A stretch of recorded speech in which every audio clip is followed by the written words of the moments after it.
And out front now, Republican Congressman Mike Turner on the House Armed Services and Oversight Committees. Congressman, so much to talk to you about tonight in the context of what we're seeing around the world in a fraught moment. The NATO Secretary General Rutte warned the other day that if she invaded Taiwan, right, that if this were to happen, he would first go to Putin and say, I need you to attack places in Europe first, because Rutte says Xi Jinping would want a multi-front war, and that this would be part of the strategy. I thought it was an incredible thing for the Secretary General of NATO to say, not in a private meeting with someone like you, but out in public for everybody to hear. Are you worried about this? Well, certainly, and even if she doesn't say it to Putin, Putin knows that is to his advantage, that that's a time of vulnerability for Europe, for the world, and it would be to his advantage to do so. And that's why the NATO Secretary General knows that is probably one of the most important times to make certain that NATO and the United States are ready and that Europe is poised.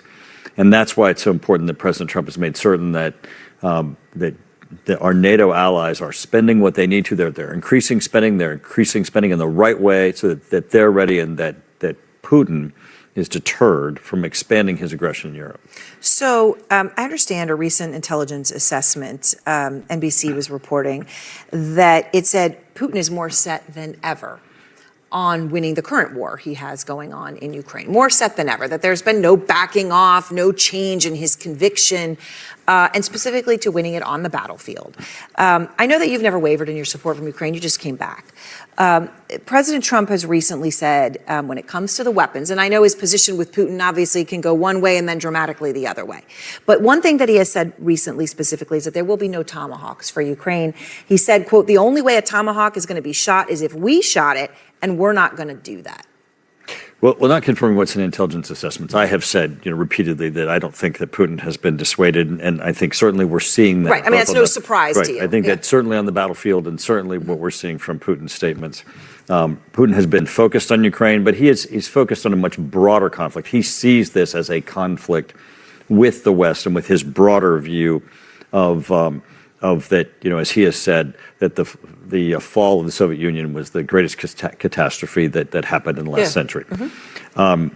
And he is not going to be dissuaded unless he has significant pressure put against him, and that is what we're going to have to do. I've just returned back from Ukraine at the end of September. Yep. Now we're going to have to establish a sanction regime that goes right to the heart of what you've just described, is that his ability to produce munitions is not been impacted. It's not been impacted by either direct kinetic attack, by either Tomahawks or other long-range munitions hitting those, or his economy being impacted. And that's what we're going to have to do. We're going to have to, through sanctions or through other means of supporting Ukraine, diminish Russia's ability to be able to produce their war machine. Right. That's the aggression against Ukraine. Now, I am curious just on the issue of Tomahawks. I mean, I'm just thinking back when it was fighter jets, right? And there was fear of nuclear reprisal. The Biden administration didn't want to provide them. Eventually, the U.S. came and did it.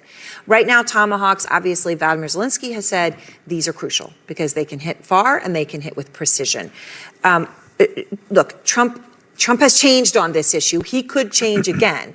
But is this right or wrong? Should the U.S. be providing Tomahawks? Well, I think the issue is not necessarily the weapon itself, Tomahawks. The issue is long-range weapon systems within which to be able to hit Russia's production facilities. And that I'm very much in favor of. Certainly our European allies are beginning to do that. We're seeing some headway there. Tomahawks are a much longer range system than is really necessary to accomplish. So you're for a long range, but perhaps not as long as Tomahawks. Tomahawks are a much longer range system than is needed to accomplish that mission.